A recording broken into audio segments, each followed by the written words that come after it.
कहानी का शीर्षक है आज ही क्यों नहीं। एक बार की बात है कि एक शिष्य अपने गुरु का बहुत आदर सम्मान किया करता था। गुरु भी अपने शिष्य से स्नेह करते थे, लेकिन वह शिष्य अपने अध्ययन के प्रति आलसी और स्वभाव से दीर्घ सूत्री था। सदा स्वाध्याय से दूर भागने की कोशिश करता था तथा आज के काम को कल के लिए छोड़ दिया करता था। अब गुरु जी कुछ चिंतित रहने लगे, कहीं उसका यह शिष्य जीवन संग्राम में पराजित न हो जाए। आलस्य में व्यक्ति को अकर्मण्य बनाने की पूरी सामर्थ्य होती है। ऐसा व्यक्ति बिना परिश्रम के ही फलोभोग की कामना करता है। वह शीघ्र निर्णय नहीं ले सकता और यदि ले भी लेता है तो उसे कार्यान्वित नहीं कर पाता है। यहाँ तक कि अपने पर्यावरण के प्रति भी सजग नहीं रहता है और न भाग्य द्वारा प्रदत्त शुभ अवसरों का लाभ उठाने की कला में ही प्रवीण हो पाता है। उन्होंने मन ही मन अपने शिष्य के कल्याण के लिए एक योजना बना ली। एक दिन एक काले पत्थर का टुकड़ा उसके हाथ में देते हुए गुरुजी ने कहा, मैं तुम्हें यह जादुई पत्थर का टुकड़ा 2 दिन के लिए दे रहा हूँ। कहीं दूसरे गांव जा रहा हूँ। जिस भी लोहे की वस्तु को तुम स्पर्श करोगे वह स्वर्ण में बदल जाएगी।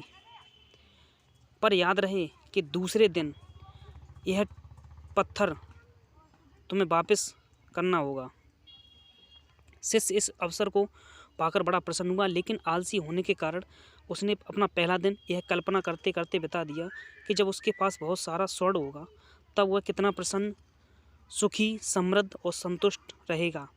इतने नौकर चाकर होंगे कि उसे पानी पीने के लिए भी नहीं उठना पड़ेगा। फिर दूसरे दिन वह जब प्रातःकाल जागा, उसे अच्छी तरह से स्मरण था कि आज स्वर्ण पाने का दूसरा और अंतिम दिन है। उसने मन में पक्का विचार किया कि आज वह गुरुजी द्वारा दिए गए काले पत्थर का लाभ जरूर उठाएगा।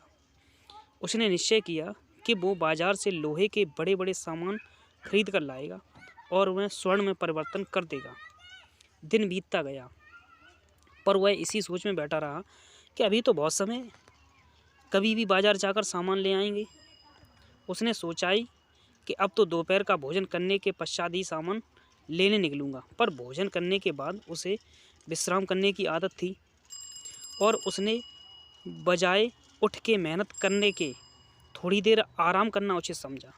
पर आलस्य से भरपूर उसका शरीर नींद की गहराइयों में खो गया और जब वो उठा तो सूर्यास्त होने को था।